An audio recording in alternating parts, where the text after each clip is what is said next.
so if you guys were here last week, I'm pretty much gonna do like the same thing. I'm just gonna teach it as if I were teaching a high school class. We're doing module 8 today, which is investing. So last week we did the first module and this one is the 8th. So just so you know, like for perspective wise, like you wouldn't be teaching the FAQ one and this like back to back, but this one's a little bit more difficult because it's like a little bit harder for high school kids to understand. So that's why we chose to do this one today. So I'm just gonna do it as if I were teaching high school kids. So today we're gonna be talking about what is investing, how you can start investing, and how do you learn more about investing. So before we even start anything, just to get you guys going, talk in like groups of 3 or 4, you could do like your little rows. Just about like investments, like what is that in general? Like if you had to define it, risk and return, like personally, do you think you're more risk averse or risk tolerant? So do you like taking risks or you don't really like it? And then strategy, just things like past successes and how they result in future successes. So just take like a couple of minutes to talk about those with your group.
It's better than risk.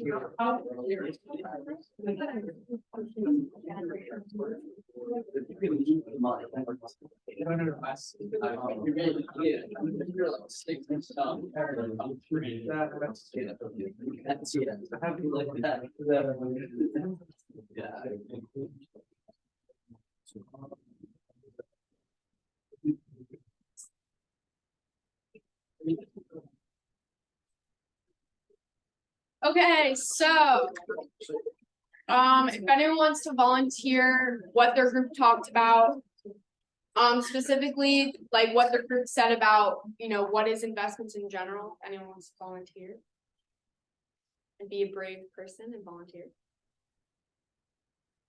Or else I'll cold call on someone. Okay. Over here in the front. What would you say? We said investments for like putting money into stocks or funds. And then by a show of hands, how many of you guys would say that you're more risk averse? Like you're kind of not into risk. Okay. And then how many are more like risk tolerant? Like you like taking risks? All right, I'd say like 50-50. Usually when you're younger, people say like take more risk, especially with investments because you have time. But it's good to have a balance because then you could risk losing a lot of money. And then about strategy, what did any group talk about that? Volunteer, or I will call on someone. Over here, blue water bottle. What did you guys talk about? We didn't get the chance to talk about it. I was at maybe like mutual fund for like investors. Yeah. Yeah, we're gonna talk about all that throughout this module. So you guys will play this video. This kind of just discuss like basics of investing. I'm not gonna play that for you guys right now. Investing. No. Okay, so financial investing, that kind of takes 3 things into consideration. So first is committing money. So when you make an investment, yes, it can go up and you can earn more money, and you could also lose money. So every time you decide to put your money into an investment, you risk that and you commit that money to either gain or lose. Then change in value over time. Really, no investments are going to stay constant throughout. That's more of like a savings thing. So you risk, again, losing a lot of money, losing a little money, or gaining a lot of money. And then third is just the expectation of a positive return. Obviously, you don't want negative return, so that means you're losing money, but that's kind of like investing in a nutshell. So some investing buzzwords, have you guys ever like heard these either like in school or just in the news, or like have your friends ever talked about it? Just show of hands if you recognize anything on the screen. Yeah, so public company, that's just something that's traded under a stock exchange. So that means that the company is literally giving up part ownership of their company for you to invest in. And then stocks is what exactly that ownership is. So you buy a share of the company, a really, really small percentage, but you technically are a part owner of that company.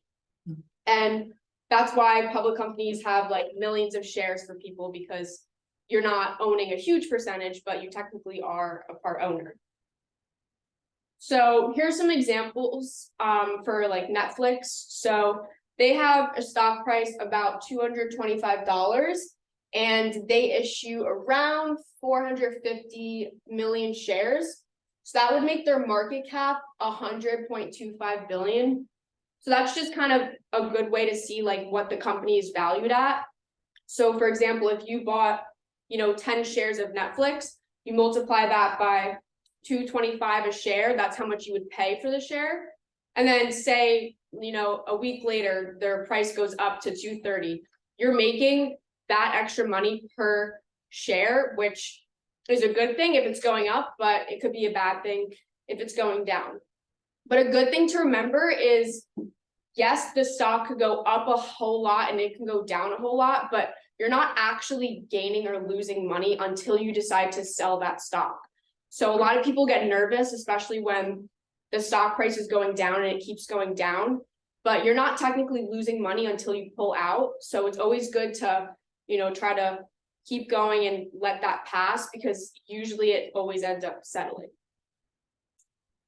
So we've been talking about investing and what exactly is it, but how exactly do you invest? That's obviously the most important part. So the first thing you'd want to do is open a brokerage account. That's literally just a bank account, but it's specifically for stocks and for trading stocks. And you can also connect it to your bank account. That way you can, use your money to buy the stocks and sell them. And if you are in high school, you're probably under 18. So if you set up a brokerage account with a parent, you could do a custodial account. That way you could still get your own brokerage account, but you're kind of the secondary and your parent is the primary until you're a legal adult. So here are some different brokerages. There's really big ones, like you've probably heard of those. And then there's some other ones that are a little bit smaller. And there's no better or worse brokerage. It really just kind of depends on what you're looking for. And that's what we're going to talk about now. When you're opening a brokerage account, you have to consider a lot of different things. So a lot of them have different fees. Some of them are completely free. You don't have to sign up with different fees, but some of them charge you a fee no matter what. And then some only let you buy certain things, stocks or bonds, but some let you buy crypto and some don't. And then also there's different ways that they can help you. Like Robinhood is really good for younger people because they give you more introductory, smaller firms, or something like Fidelity when you're a little bit older. Those are really good ways to get educational materials because they help people make those financial decisions, because a lot of people don't really know what they're doing. But it is still a good thing to invest in because you're making money over time. So once you consider the pros and cons of each brokerage, again, it's different for whatever wants you need. Obviously, someone who's setting up a brokerage account at 18 is going to have different needs than someone who's setting it up at 30 years old. So don't think like, oh, if someone I know is opening an account with Fidelity, that I have to go with Fidelity and that's the best one. It's really important that you do your own research and figure out what's best for you. So then, once you do decide which one's best, you just open the brokerage account with that company, and then you can link it to your personal bank account. That way you can begin investing your money. So a good thing to remember is you don't want to put all of your money into one type of thing. I'm sure you've heard like creating a diverse portfolio. That just means that you want to have different things that your money's in. That way, if something's doing really bad, not all of your eggs aren't in one basket. And if something's doing really good, then you could still spread it out. And that way you're losing the least amount of money. So just take like a couple minutes in the same groups. Just try to come up with a few examples of each of these categories that you guys see, whether it's something you've heard or maybe you like actually have a fund in it or something like that. Just take like a couple minutes to talk about that. So,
Okay, so hopefully we have more volunteers this round. But these things, there's a lot of different companies, so I'm just gonna go around and like just have you volunteer, you know, whatever I am. So can you guys in this like second row, can you give me an individual stock? Like an example. Behind any individual stock examples? That's low. Nice. Other row? Any of you? Sorry? Yep. Okay. Index funds, this over here. Like the S&P. Yep. yeah, so just like, anything that broadly tracks like the NASDAQ, I guess. Yep. Behind them. Dow Jones. Yep. Okay. You three with the computers. An ETF. Real estate, so the S&P 500.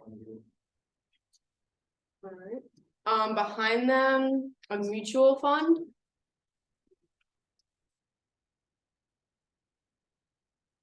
I like stock. Okay, you can give me a stock. Yeah, Sorry, that's right. General Electric. Sure.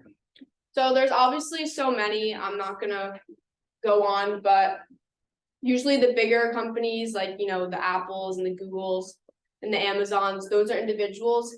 And then index funds, like they were saying, like the NASDAQ, the Dow Jones, New York Stock Exchange, those are basically just like a combo of individual stocks.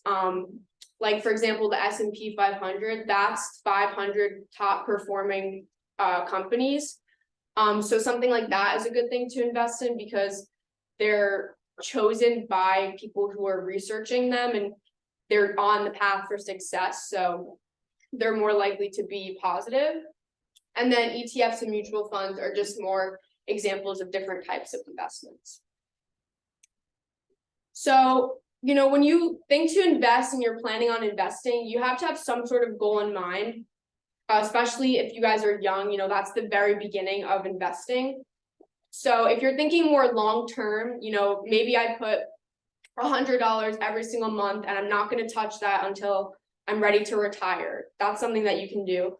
More medium term is similar, but maybe you're saving up for something that's not as big as retirement, like a car or a wedding. Those are good ways. And then more short term is like 3 to 5 years, things that are in the near future, but you still want ways to invest. It's basically like savings, but you have more risk and possibly more return. So this is a good graph to show the difference between savings and investing.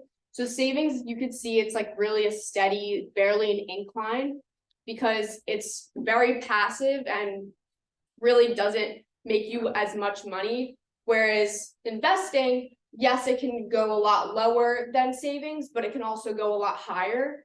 And if you invest smart and you do your research on your companies, you're going to end up being in that high blue line, especially later on in your life when you're going to need money like for retirement or other things. And anybody can be an investor. You don't need to be a finance guru. You don't need to be like a super smart person. If you do your research correctly, you can be a great investor. And it's a really good way to save your money and grow it without being so passive. And there's two different types of investors. There's the more active ones. Those are people who are, you know, checking the stock exchange and checking the market prices like constantly, which is a good thing to do, especially if you're really invested in your companies and you're investing a lot of your money. But you don't have to be that very, you know, straight line person. You could be a more passive investor and just say, you know, every month I'm going to put a portion of my income into the S&P or into NASDAQ and just let it go. And then I'll look at it, you know, later on, because again, like we were talking about in previous modules, the time value of money is really important in this case, because yes, the stock can go up and down, and, you know, especially during things like recessions, it can get really, really low, but it always ends up evening out. And just by time alone, you can grow your money immensely, and definitely more than with a savings account. And if you are interested in learning more about it, there's a lot of resources, because like I said, anyone can be an investor. So these are just some examples of different things that you could look at to get more well-versed. And like I said, the key to success is research. So, you know, figuring out what company is best for you, which brokerage account is best for you. Those are all ways to make sure that you're investing your money smart and you're making the most possible returns. So yeah, any questions?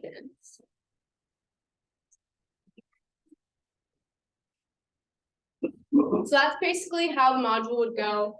Like I said, you don't have to copy like everything that I do. It's more just making sure you cover the content and you're keeping the students engaged.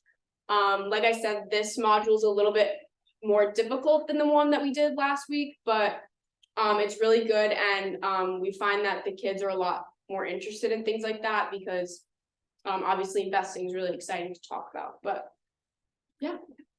Awesome, thank you. Can you show the outline? I think it should be already open. Okay, yeah, so you can just scroll through it. This is like last time we showed what an outline sort of looks like. So as you can see, this sort of starts off with the same general guidelines. The one we really want to highlight for this module is the last one, is don't give out any specific investment advice. We love when instructors talk about their own personal experiences. So if you've had experiences with investing, or if you've had a co-op that kind of relates to that field, we love for you to bring that up at the beginning or the end, or answer any questions that students have. But just make sure to not give them any financial advice. If they do have specific questions, just direct them like to our email. So yeah, that's just especially important for this. Yeah, you can just go through the rest of the outline. It's basically the presentation, some introductions before that, and then you'll end with like a scavenger hunt type thing, where you're going to try to look for different types of investments, and the instructions for that are also on the outline. So yeah, there are always or usually there are some sort of supplementary activities with each lesson, like a Kahoot or some sort of group worksheet, or something like that. So that's just something to keep in mind. You'll have all of that information on the module outlines that you get. You can go back to the presentation.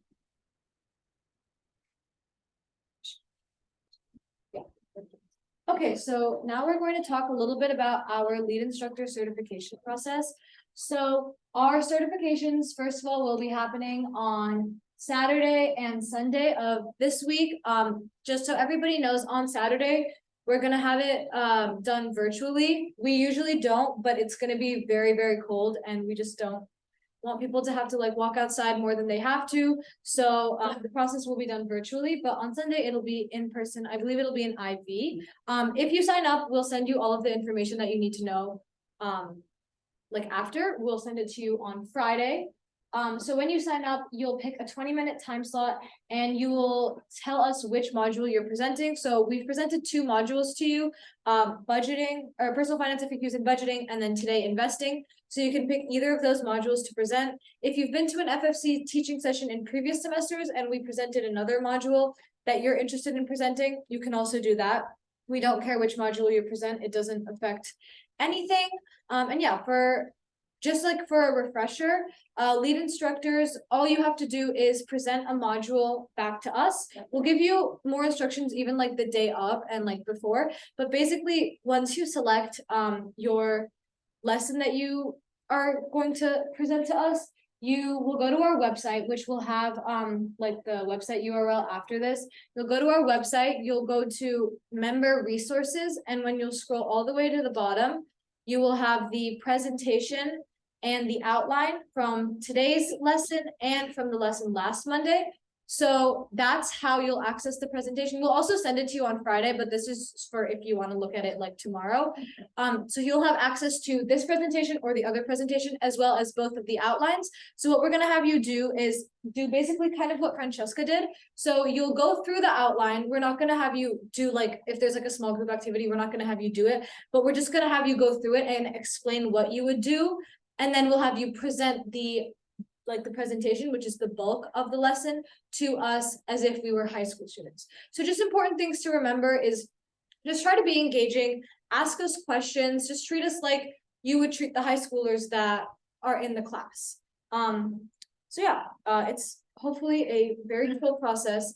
We just want to see what your teaching style is, and we just want to make sure you understand the material and can relay it in a simple way. So yeah, does anybody have any questions on that? Yeah.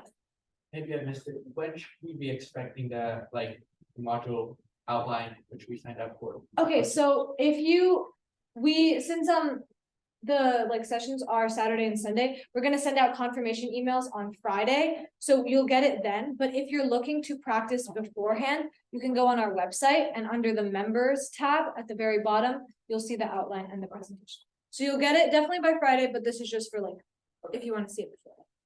Any other questions? Okay, cool. So if you're interested in one-on-one training, that's just like a quick 10-15 minute meeting with, oh yeah, no, you're good. That's just a quick meeting with either Francesca or Daniel. And you can sign up for that before the certification process. If you just have any questions or are unsure about something, but you want an answer face-to-face, not over email. So yeah, Francesca and Daniel will be checking the forms and they'll reach out to you if you start. Yeah, so the next thing is, here's our QR code for our February session sign up. We had this at our last meeting as well. One note, if you're planning to get certified this weekend, but you're not certified right now, just click that for the option for the Are You Certified? Just say no, I'm planning to get certified on February 4th or whatever it is. That's just so that we know, because the bulk of our February lessons will be happening after our certification process, and we don't want you to sign up as a co-facilitator right now and then later become certified but not be able to participate because we just didn't know that you got certified. So yeah, we teach on Mondays and Wednesdays at Fenway High School, and the time listed includes the commute time. It's a 15-minute one. Okay, so does anyone have any questions? And we'll have the attendance QR code on the slide after this, but does anybody have any questions right now? Yeah. How often do the teaching sessions happen? So they happen Monday and Wednesday of every week. Any other questions? Okay, well, as always, our mailing list and our Slack QR codes are up there. If you aren't on either of those, definitely join. And then our next meeting is going to be place same time. Yeah, so we'll be going over, I believe, our module on savings, but yeah, kind of the same thing as today.